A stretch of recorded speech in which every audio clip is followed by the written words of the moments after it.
Shalom semuanya. Doa dan luar biasa lambaikan tangannya. Tuhan Yesus yang telah mati di kayu salib, telah bangkit di hari yang ketiga. Dan di dalam kebangkitannya kita ikut bangkit. Amin. Yang percaya bersama-sama katakan haleluya. Haleluya.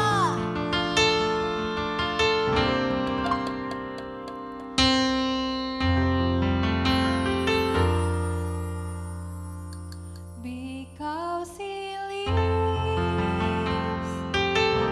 I can face tomorrow. Because he lives, all fear is gone. Because I know he holds the future, and life is worth the living just because he lives. Kita sama-sama tepuk tangan. Sebab dia hidup, ada hari Esok, sama-sama nyanyikan. sebab dia hidup, Terima kasih Tuhan. ku Tak gentar, aku karena ku tahu yang pegang hari esok. Hidup jadi berarti sebab dia hidup, sebab dia hidup, ada hari esok, sebab dia hidup. kami tak gentar Tuhan. Ku tak gentar, karena ku tahu dia pegang hari esok. Hidup jadi berarti sebab dia hidup. Kita nyanyikan dari awal. Yesus namanya menyembuhkan, Menyembuhkan, menyucikan, Dia telah bangkit. lagi Tebus dosaku, kubur kosong membuktikan dia sama-sama ingat sebab hidup. Dia hidup. Sebab dia hidup, ada hari esok. Kami percaya Tuhan. Sebab dia hidup, Ku tak gentar, kami tahu, karena ku tahu Dia pegang hari esok. Hidup jadi berarti sebab Dia hidup. Sebab Dia hidup, ada hari esok. Terima kasih Tuhan buat kebangkitan-Mu. Ku tak gentar, karena ku tahu Dia pegang hari esok. Hidup jadi berarti sebab Dia hidup jadi berarti sebab Dia hidup. Sama-sama ingat hidup jadi berarti.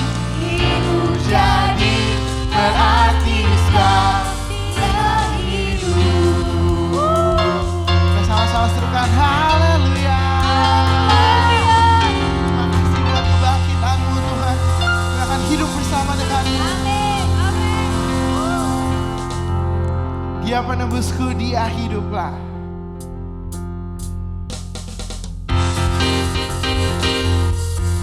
Kita sama-sama tepuk tangan. Haleluya. Engkau akan menebus kami Tuhan.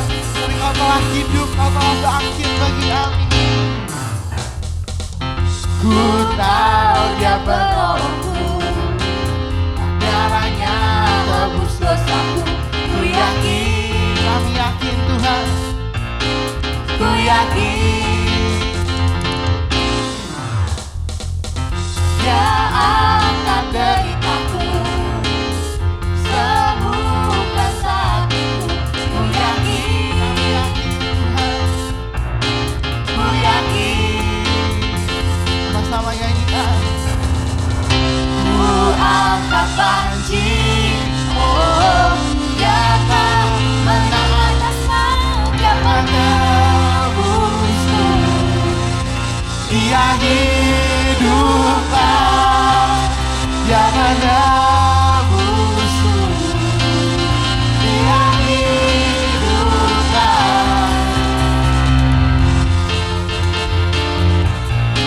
Terima kasih Tuhan. I know He rescues my soul. He's back at Calvary. I believe, We believe, Lord. I believe. My shame is taken away. My pain is healed in His name. I believe, kami percaya Tuhan. I believe. Mari kita angkat tangan kita. I'll raise a banner. Oh, my Lord has conquered the grave. My Redeemer lives. My Redeemer, my Redeemer lives. My Redeemer lives. My Redeemer, my Redeemer lives. My Redeemer lives. Tolong menebus kami Tuhan. My Redeemer lives. Dia menebus. Mari kita sama-sama tepuk tangan. Dia hiduplah, Dia menebusku. Dia hiduplah, Dia menebusku, menebusku. Dia hiduplah, Dia menebusku. Dia hiduplah.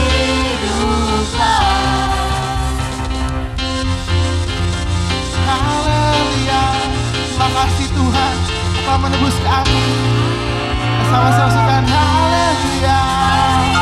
Thank you Lord. Terima kasih Tuhan. Jesus. Haleluya. Persiapkan hati kita mau lebih lagi menyembah Dia. Terima kasih Tuhan buat kebangkitan-Mu. Terima kasih Tuhan buat penebusan-Mu dalam hidup kami. Dengan apa kami akan membalas kebaikan-Mu. Dengan apa kami akan membalas Tuhan keselamatan yang Kau telah berikan. Ya Allah, terima kasih Tuhan. Kaulah cukup bagi kami. Kaulah segalanya bagi kami. Ya Allah, kita sama-sama nyanyikan.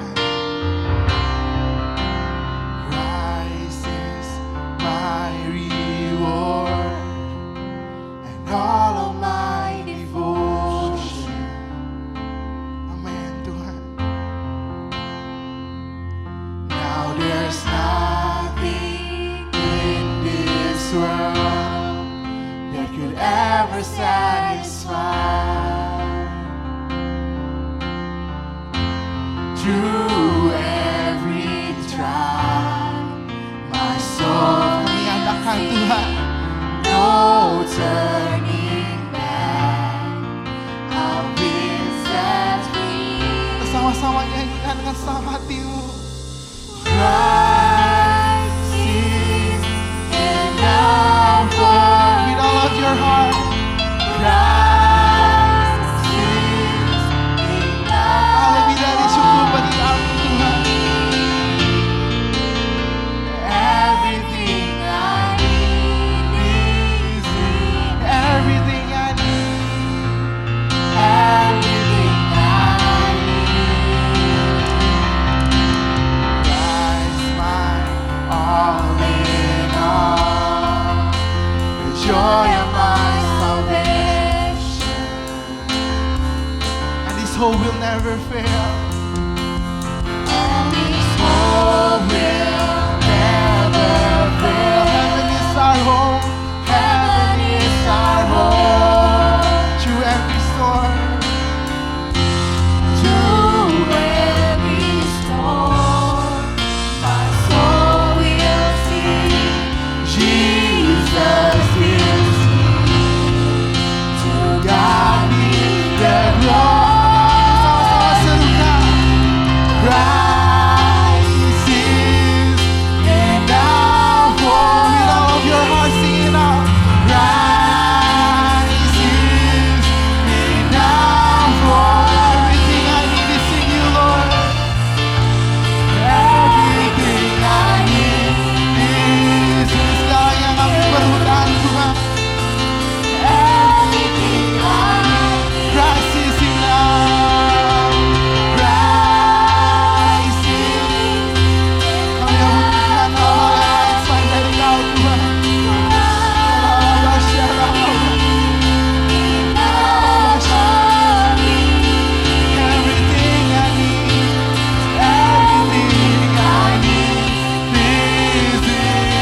Dengan sama hatimu, with all of your heart, sing it out. Christ is enough for me. sekadar lagu Tuhan. Kami ini komitmen kami, keseruan kami Tuhan. Kalau lebih dari cukup. Ya Allah, hanya Kau yang dapat memuaskan kami Tuhan. Jesus, Everything I need. Christ is enough. Christ is Allah, enough for me. Christ is enough. Puni kami Tuhan. For me, everything I need is in you, Lord. Everything I need is in you. Everything I need. Sekali lagi, Christ is enough. Christ is enough. Oh, lebih dari cukup Tuhan. Christ is enough for me. Everything I need is in you. Mari kita sama-sama sembah Dia.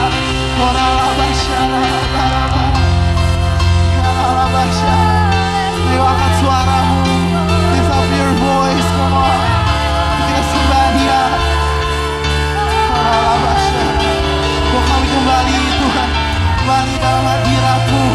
Kembali dalam kasih-Mu amu-amu Tuhan.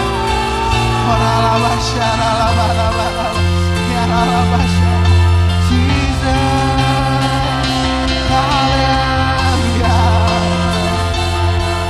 Kami mau tinggikan nama-Mu Tuhan. Oh, praise the name. Oh, praise the name. Jesus.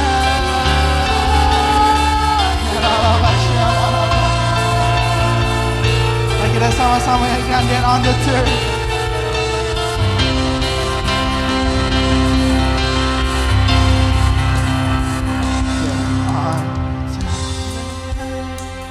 The break of dawn, the Son of heaven rose again.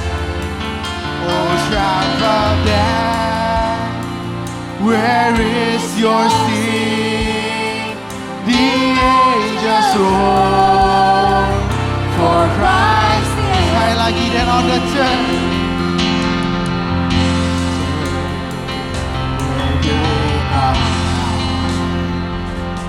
Son of heaven, Kau telah bangkit Tuhan. Kami merayakan kebangkitan-Mu. Triumph of death, where is your sting?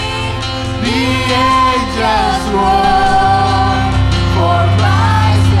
Kita sama-sama nyanyikan oh praise the name. Oh praise the name of the Lord our God. Oh praise His name forever. Mari kita tinggikan Dia. For endless days we will sing Your praise. Oh Lord, oh Lord. Lebih lagi dengan sang hatimu. Oh, praise The name of the Lord our God. Oh praise His name forevermore. For endless days we will sing Your praise. Oh Lord our God. Lebih lagi mari kita tinggikan Dia. Oh praise the name.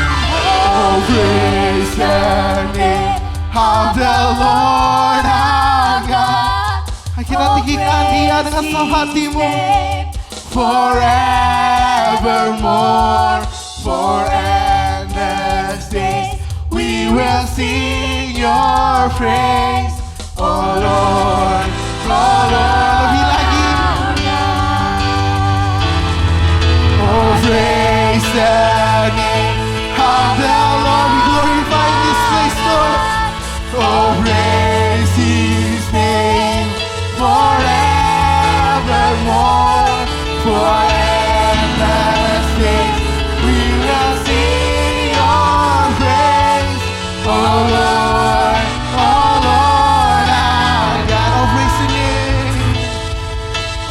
praise the name of the Lord our God. Oh, praise His name forevermore. For endless days we will sing Your praise, oh Lord, our God. Oh Lord, oh Lord. Oh Lord, oh Lord, our God. Oh Lord, oh Lord, our God. Berikan bagi Dia dan haleluya. Kau yang ditinggikan, Kau yang diagungkan Tuhan. Terima kasih buat hadirat-Mu, terima kasih buat lawatan-Mu Tuhan. Yakin Kau hadir tengah-tengah kami Tuhan, Kau yang menyegarkan kami, Kau yang memulihkan kami, menyembuhkan kami, membebaskan kami Tuhan. Terima kasih Tuhan, kami berikan segala pujian, hormat, kemuliaan kami nama Yesus Kristus Tuhan Allah yang hidup. Mari kita sama-sama katakan amin.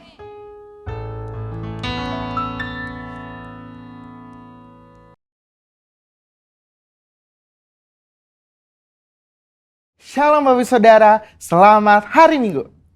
Bulan ini kita merayakan Jumat Agung dan Paskah, yaitu kematian dan kebangkitan Yesus. Oleh sebab itu, pada edisi Voice of Pentecost hari ini, kita akan membahas mengenai apakah kebangkitan Yesus hoax. Semua orang di atas muka bumi ini memiliki hari kelahiran dan hari kematian. Tetapi jika bicara mengenai hari kebangkitan, hanya Yesus yang mempunyai hari kebangkitan dan kehidupan kekal. Oleh sebab itu inilah yang membedakan Yesus dengan tokoh agama lainnya. Hari-hari ini ada banyak sekali hoax yang beredar di sosial media. Tetapi tahukah saudara bahwa sejak pada zaman Yesus pun sudah ada hoax yang beredar mengenai kebangkitan Yesus. Jadi apakah kebangkitan Yesus hoax atau fakta? Apa makna dari kebangkitan Yesus? Mari kita simak bersama. Kebangkitan Yesus adalah kekuatan utama iman Kristen. 1 Korintus 15 ayat 17 mengatakan, dan jika Kristus tidak dibangkitkan, maka sia-sialah kepercayaan kamu dan kamu masih hidup dalam dosamu. Tanpa kebangkitan, kehidupan orang yang percaya kepada Yesus tidak mempunyai kuasa. Iblis berusaha untuk menyebarkan hoax. Sebab jika Yesus tidak bangkit, maka Dia bukan Tuhan dan Ia tidak bisa memberikan keselamatan kekal. Maka iman percaya kita menjadi sia-sia. Iblis menyerang salah satunya dengan conspiracy theory yang mengatakan bahwa para murid bersengkongkol telah mencuri mayat Yesus sehingga kuburnya ditemukan oleh para wanita dalam keadaan kosong. Hoax itu dipercaya sampai sekarang. Sebagai saksi Kristus, kita harus bisa mempertahankan iman kita. Selain dengan pengalaman pribadi, salah satunya ada dengan pembuktian secara fakta historis. 2 orang ahli apologetika Kristen telah menyelidiki berbagai fakta dan perdebatan tentang kebangkitan Yesus selama kurang lebih 30 tahun dan menyodorkan fakta-fakta yang dapat diterima dan diakui oleh para ahli sejarah, ateis, skeptik, dan bahkan rabi Yahudi. Nah, kita akan membahas hanya 5 fakta historis yang mereka temukan mengenai kebangkitan Yesus yang menyatakan bahwa isi dari teori konspirasi tersebut tidak benar. Fakta pertama adalah para wanita menjadi saksi hidup. Menurut tradisi Yahudi, wanita bukanlah saksi yang bisa dipercaya. Jika kebangkitan Yesus itu adalah rekayasa, persekongkolan, maka penulis kitab Injil harusnya memberitakan bahwa saksi pertama yang menemukan kubur Yesus kosong adalah murid-murid Yesus yang bergender laki-laki. Markus menulis apa adanya, bahwa memang para wanita lah yang pertama kali menemukan kubur Yesus kosong. Fakta kedua adalah kubur Yesus dijaga ketat oleh para prajurit. Bagaimana mungkin prajurit Romawi yang menjaga kubur Yesus bisa terlelap tidur dan tidak melihat murid-murid mencuri jasad Yesus? Matius 27 ayat 62-66 menyatakan prajurit Romawi telah menjaga kubur Yesus ketat, bahkan kubur itu dimeterai. Fakta ketiga adalah imam-imam kepala justru merekayasa kebohongan. Untuk menutupi fakta bahwa Yesus bangkit, maka imam-imam kepala menyuruh para penjaga membuat cerita bahwa murid-murid Yesus telah mencuri jasad Yesus. Ini membuktikan bahwa imam-imam kepala tidak menyangkali bahwa kubur itu kosong karena Yesus bangkit. Fakta keempat adalah murid-murid Yesus sedang dalam kondisi ketakutan. Bagaimana mungkin murid-murid yang sedang dalam ketakutan dan hilang pengharapan namun berani mencuri jasad Yesus? Justru mereka sedang menanti-nantikan apakah betul yang dikatakan Yesus bahwa ia akan bangkit di hari ketiga. Faktanya adalah mereka semua menjadi pemberita kebangkitan Yesus dengan berani, yakin, dan mati sebagai martir. Mana mungkin ada orang yang rela mati untuk suatu rekayasa kebohongan. Fakta kelima adalah bertobatnya Saulus dari pembunuh umat Tuhan menjadi pelayan Tuhan. Perjumpaan Saulus dengan Yesus dalam perjalanan menuju Damaskus membuktikan Yesus hidup dan bangkit. Sehingga Saulus yang menganiaya dan membunuh orang Kristen bertobat menjadi Paulus yang rela memberitakan Injil. Sekalipun dianiaya, dipenjara, dan ditindas, akhirnya mati sebagai martir. Sebenarnya masih banyak lagi fakta mengenai kebangkitan. Namun hanya dengan 5 fakta yang kita bahas, sudah cukup mengkonfirmasi dan membuktikan bahwa Tuhan Yesus itu benar-benar bangkit. Justru teori konspirasi pencurian mayat Yesus oleh murid-murid itulah yang hoax. Jadi, fakta bahwa Yesus telah bangkit dari kematian membuktikan bahwa Dia adalah Tuhan. Dan apa saja yang dikatakannya di dalam Alkitab adalah mutlak benar. Kuasa, kehidupan, dan kekekalan hanya ada di dalam Dia. Dan ini memberikan pengharapan bahwa kita yang ikut mati di dalam Kristus akan dibangkitkan di dalam kebangkitannya. Sebab Dia hidup ada hari esok yang penuh harapan. Dan kita pun memperoleh hidup yang kekal serta segala kelimpahannya. Saudara, untuk penjelasan lebih lengkapnya dari tim teologi kami, jangan lupa buka link yang ada di atas atau scan QR Code yang tersedia. Salam integritas, Tuhan Yesus memberkati.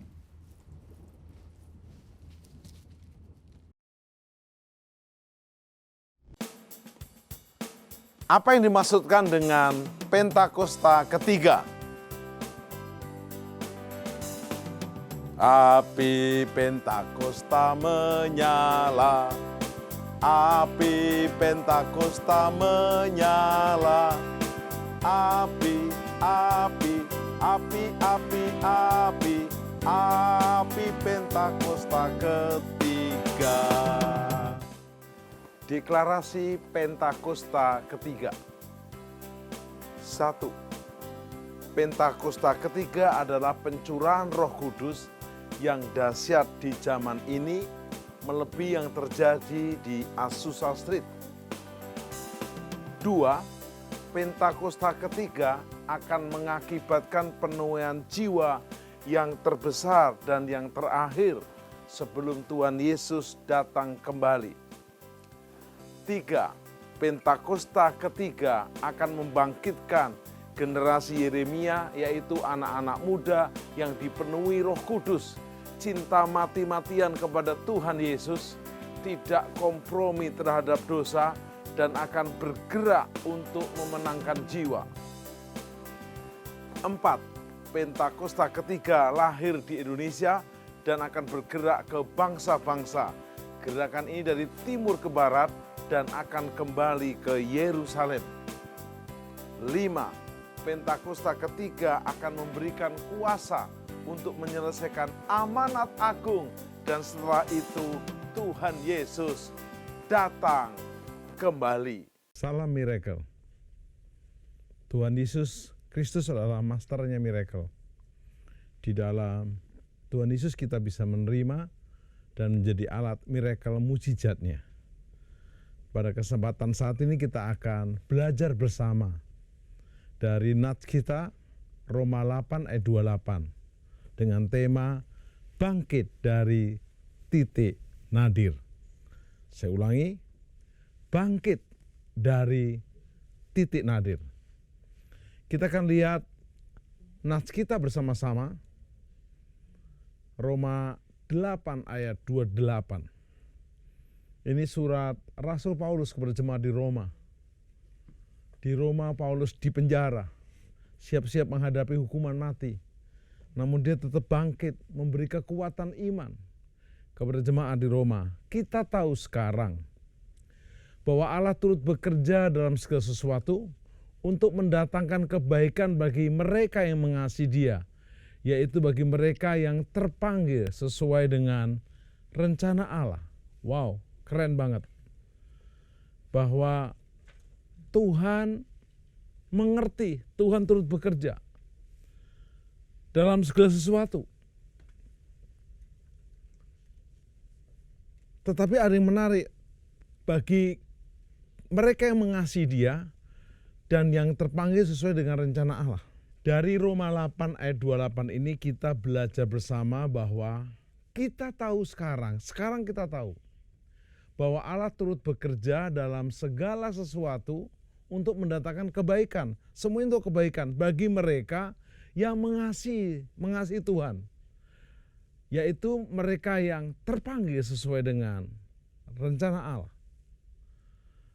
Sesulit-sulitnya masa pandemi hari-hari ini, dunia menghadapi bukan hanya pandemi virus, tapi ada pandemi resesi ekonomi yang tidak kalah gawatnya. Karena waktu presiden disuruh milih, yang ditolong yang ekonomi atau kesehatan dulu, nggak bisa sama-sama. Apa yang menarik Bapak Ibu Saudara, kata resesi kini menjadi momok bagi banyak negara. Saat ini sudah ada 6 negara besar yang terperosok ke jurang resesi. Penyebab utamanya tak lain dan tak bukan adalah pandemi COVID-19. Menurut majalah Reuters, per 6 Agustus 2020, ada 6 negara yang masuk dalam resesi ekonomi, yaitu Korea Selatan, Jerman, Hong Kong, Jepang, Singapura, dan Amerika Serikat. Dampak resesi ini mengakibatkan penurunan seluruh aktivitas ekonomi, seperti lapangan kerja, investasi, dan keuntungan perusahaan. Jika ekonomi mengalami penurunan secara drastis, hal ini disebut kebangkrutan ekonomi atau ekonomi kolaps. Kalau ekonominya kolaps, semua menjadi kolaps. Kita akan belajar bersama ternyata pandemi ini berdampak banyak kepada sisi kehidupan. Dan benar-benar gaya new normal harus kita ikuti. Beberapa pengusaha bisa survive karena banting setir. Contoh, yang biasanya buka counter di mall, sekarang bikin online. Mereka mengirim dalam bentuk freezer yang sudah dibekukan, sehingga tetap pabriknya tidak berhenti berproduksi.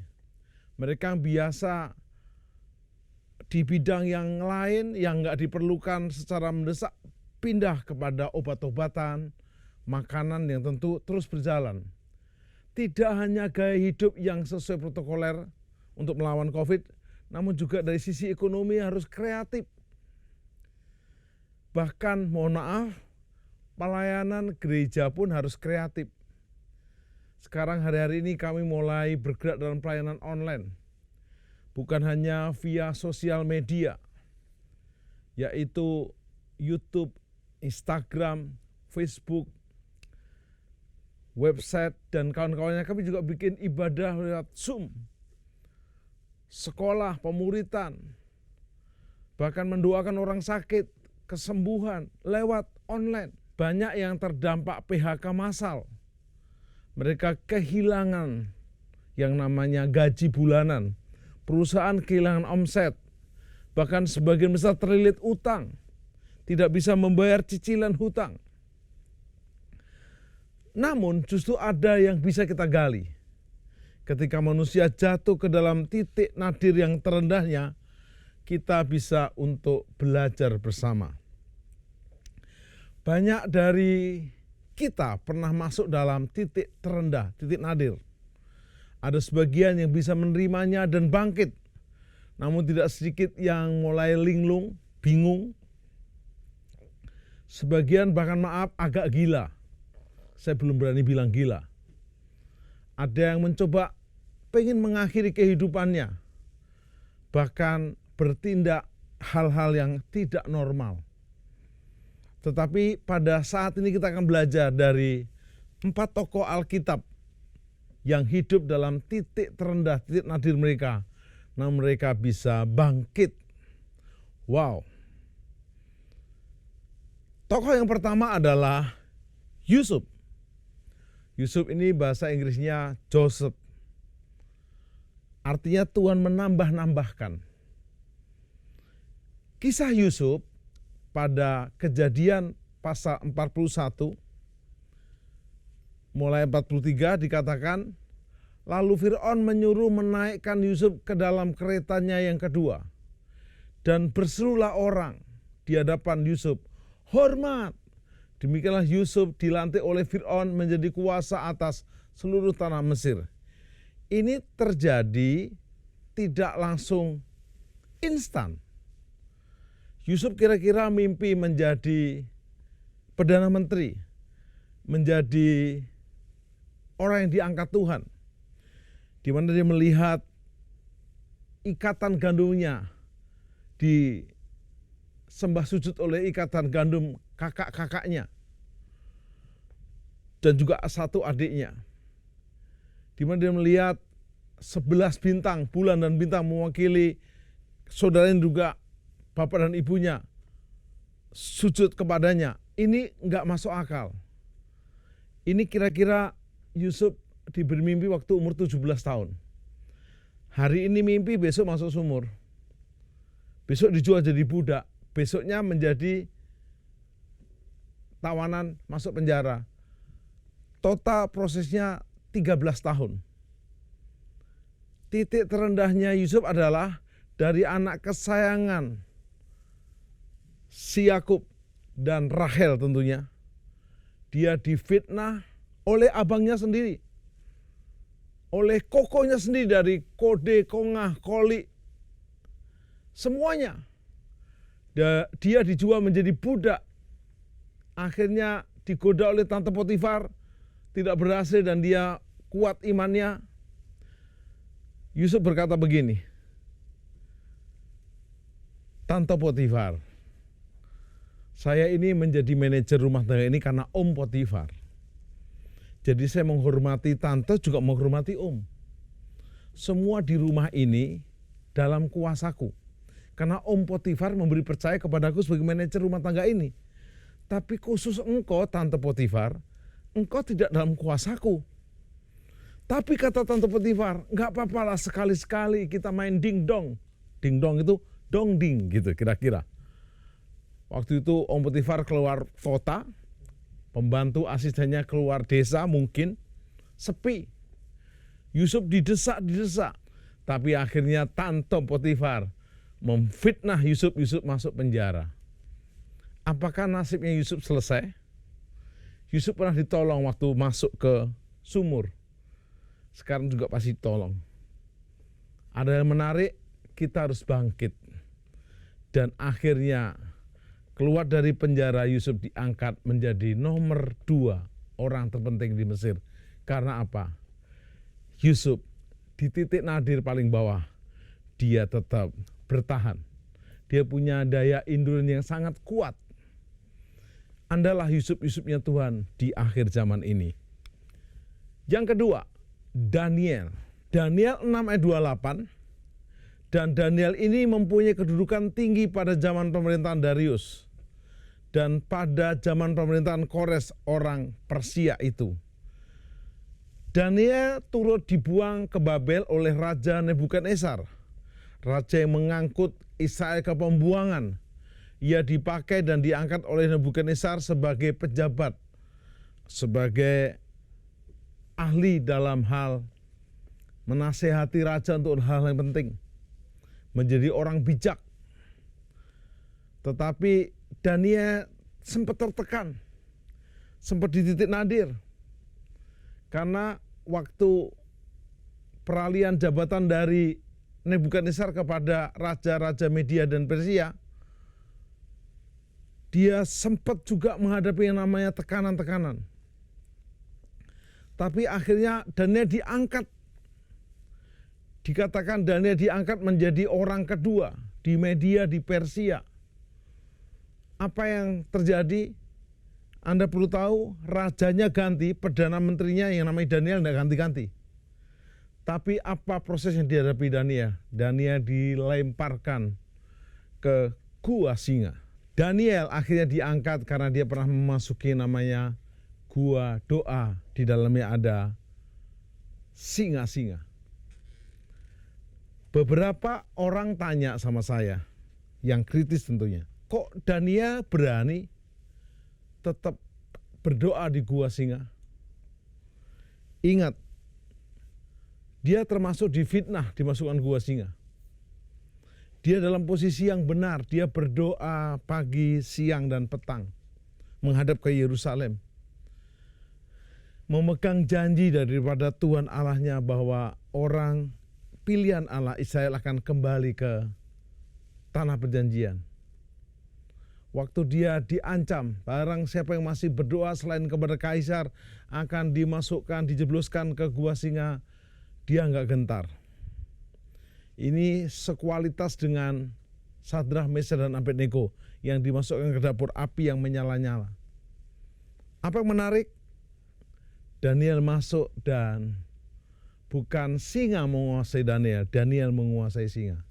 Dari sini kita belajar Daniel di titik paling rendah, titik nadir, dia tetap bangkit. Dan dia diangkat oleh Tuhan Allah. Yang ketiga, Petrus.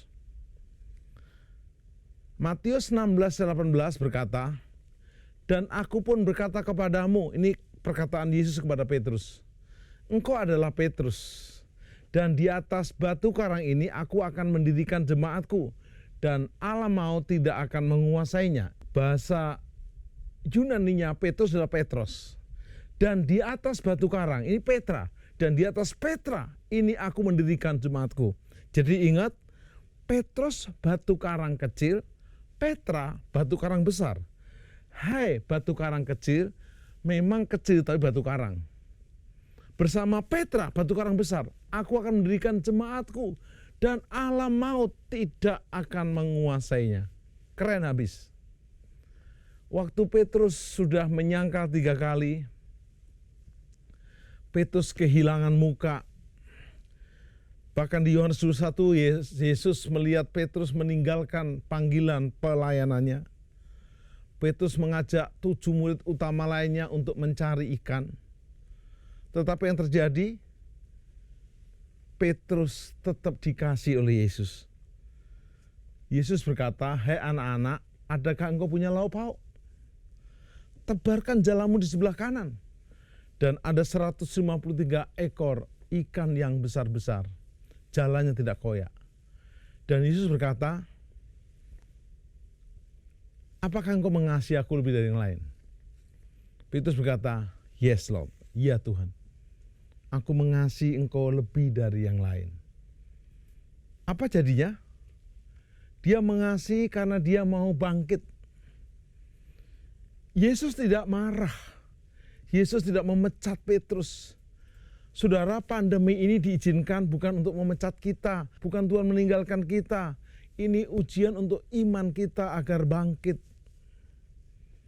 Waktu Petrus berkata, "Ya Tuhan, aku mengasihi Engkau. Gembalakanlah domba-dombaku." Dan Petrus bangkit.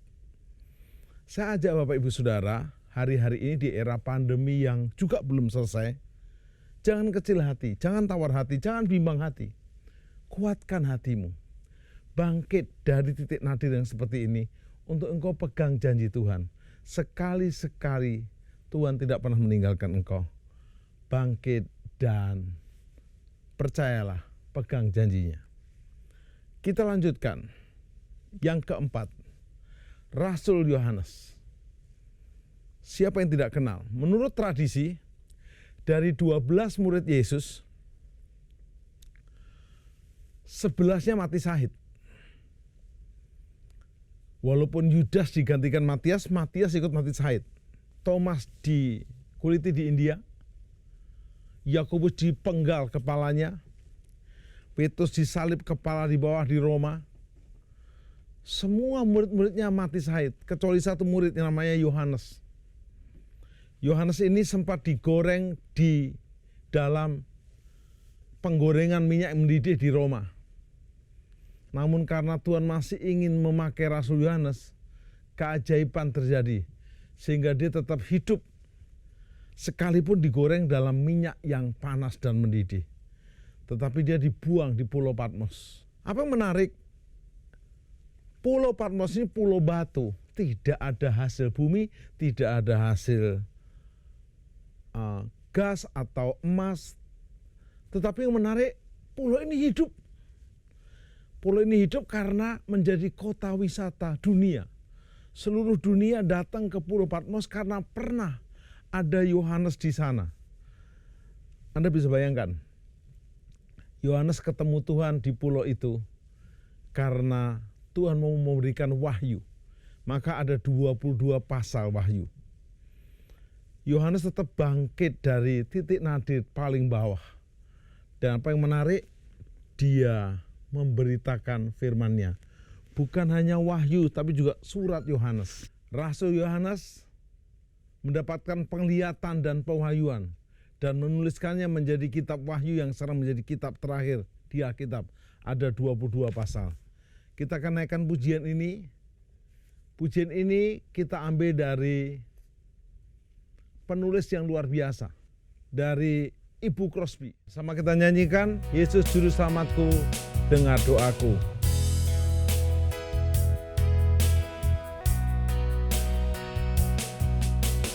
Yesus Juru Selamatku, dengar doaku. Janganlah Tuhan lalui, berilah berkat-Mu. Bait kedua. Aku bersujud padamu, janganlah lalu, terus ku pandang padamu, berilah berkat-Mu. Bait ketiga. Engkau pohon kesukaan, kesenanganku, tiada orang yang kusandar, Engkau Tuhanku. Bait keempat. Kau sumber penghiburanku, senantiasa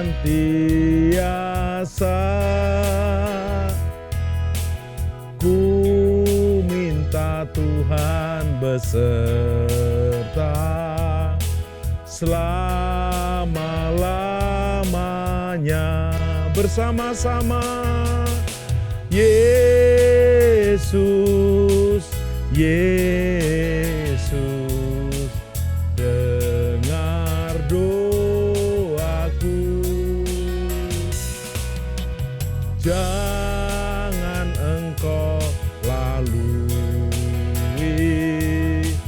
berilah berkat-Mu. Yesus, Tuhan, dengar doaku.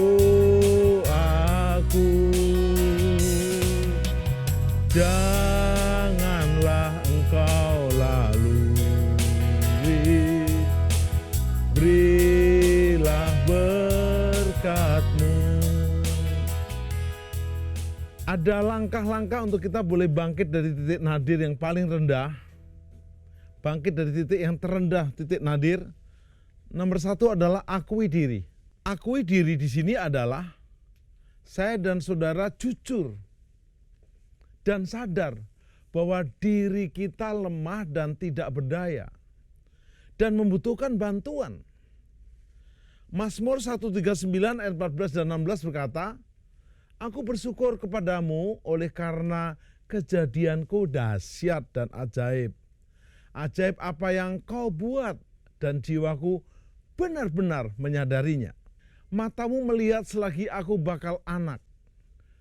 Dan dalam kitabmu semuanya tertulis hari-hari yang akan dibentuk sebelum ada satupun daripadanya.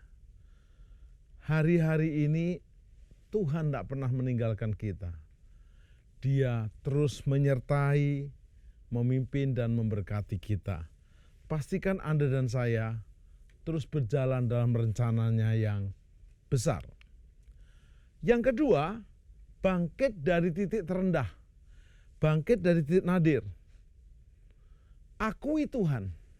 Akuilah Dia dalam segala lakumu, maka Tuhan akan meluruskan jalanmu. Dalam segala jalanmu, akuilah Dia Tuhan. Dan Dia akan meluruskan jalanmu. Ketahuilah akan Dia pada segala jalanmu, maka Ia pun akan meratakan jalanmu. Amsal 3 ayat 6. Bapak, Ibu, Saudara, ayo jangan menyerah. Jangan mati sebelum waktunya. Mati semangatmu, mati harapanmu, bahkan mati kehidupan rohanimu. Yang ketiga, bangkit dari titik nadir terendah, bergerak bersama Tuhan. Kita tahu sekarang bahwa Allah turut bekerja dalam segala sesuatu untuk mendatangkan kebaikan. Bagi mereka yang mengasihi Dia, ingat, tidak hanya mengasihi Dia, tapi mereka yang terpanggil sesuai dengan rencana Allah, bergerak, maju bersama Tuhan. Pastikan hari-hari ini Anda jangan diam. Betul tetap di rumah, tetapi bekerja dari rumah, kreatif dari rumah, beribadah dari rumah, bahkan melayani dari rumah. Inspirasi dari Ibu Fanny Crosby, dia memberikan kata-kata yang sangat bagus. Inilah yang menjadi pilihanku. Walaupun saya buta, saya kehilangan penglihatan, tetapi waktu saya nanti masuk surga, yang kulihat pertama kali adalah Juru Selamatku, Yesus Tuhanku. Kita nyanyikan bersama-sama, Yesus Juru Selamatku, dengar doaku. Yesus Juru Selamatku, dengar doaku. Janganlah Tuhan lalui, berilah berkat-Mu. Bait kedua, aku bersujud padamu, janganlah lalu, terus ku pandang padamu, berilah berkat-Mu. Bersama katakan Yesus. Yesus Tuhan, dengar doaku. Janganlah Engkau lalui, berilah berkat-Mu. Panggil Yesus, Yesus Tuhan, dengar doaku.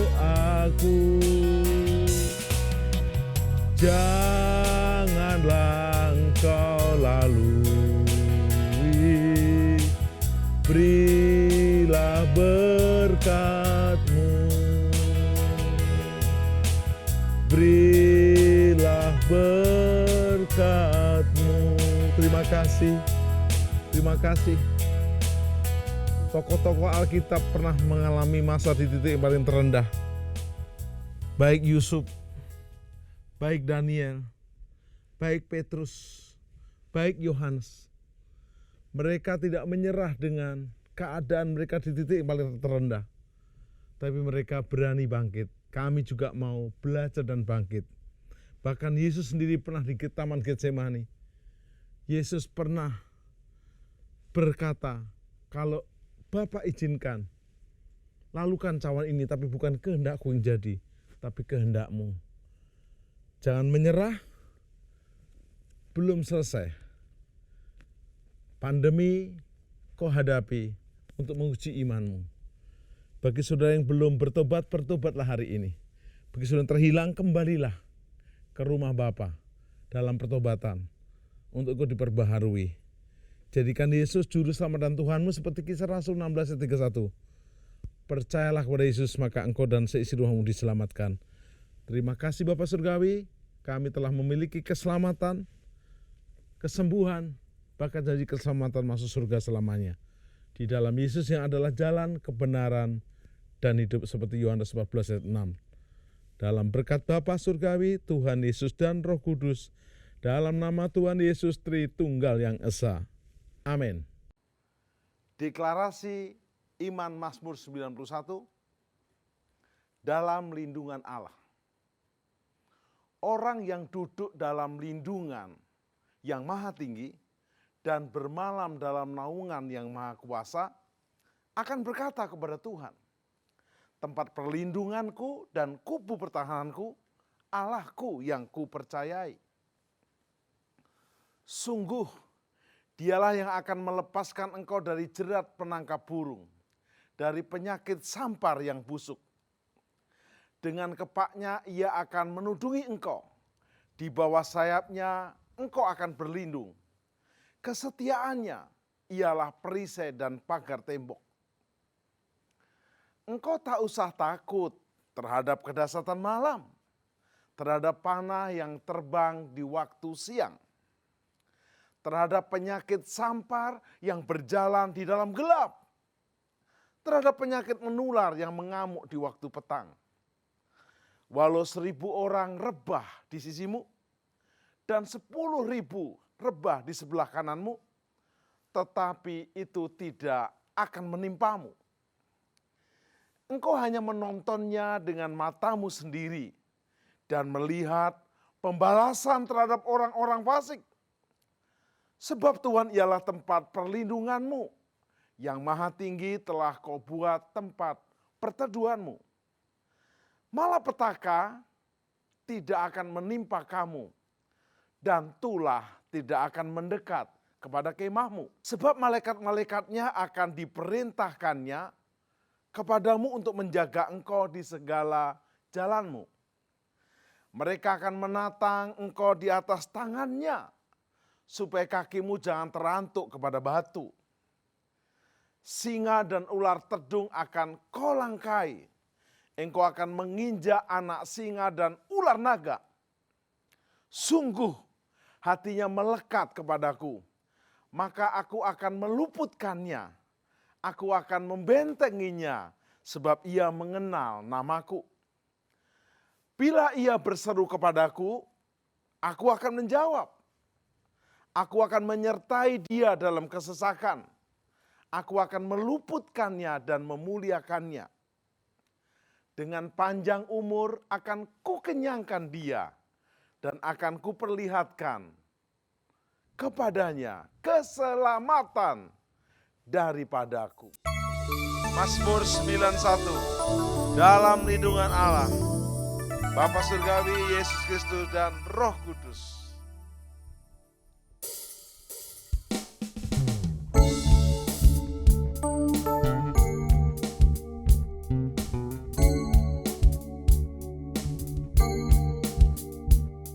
Orang yang duduk dalam lindungan yang maha tinggi dan bermalam dalam naungan yang maha kuasa,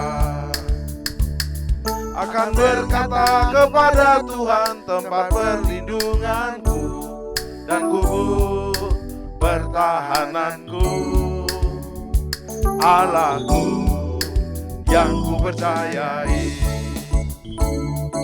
Sungguh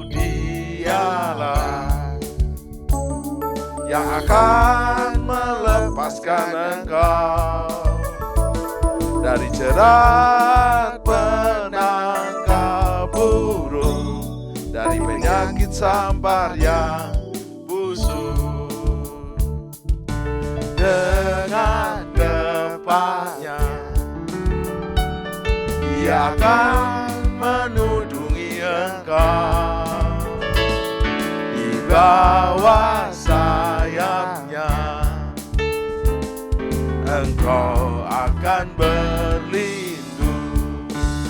Kesetiaannya ialah perisai dan pagar tembok.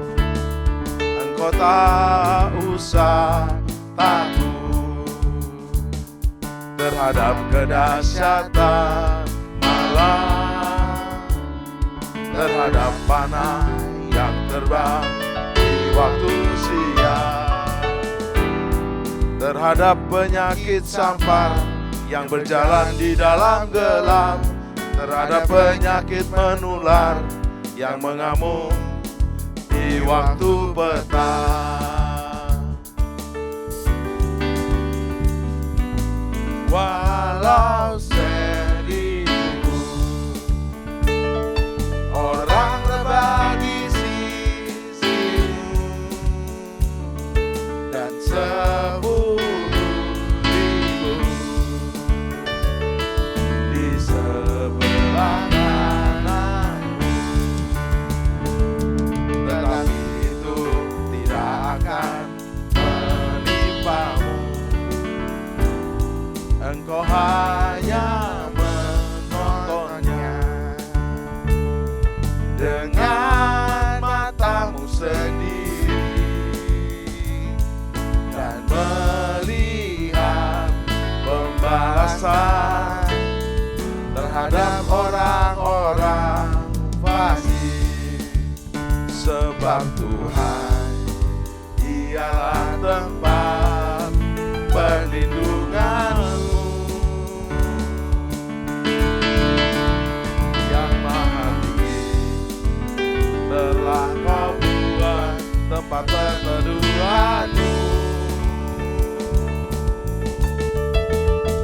Malapetaka tidak akan menimpa kamu, dan tulah tidak akan mendekat kepada kemahmu. Sebab malaikat-malaikatnya akan diperintahkannya kepadamu untuk menjaga engkau di segala jalanmu. Mereka akan menatang engkau di atas tangannya, supaya kakimu jangan terantuk kepada batu. Singa dan ular teduh akan kau langkahi, engkau akan menginjak anak singa dan ular naga. Sungguh hatinya melekat kepadaku, maka aku akan meluputkannya.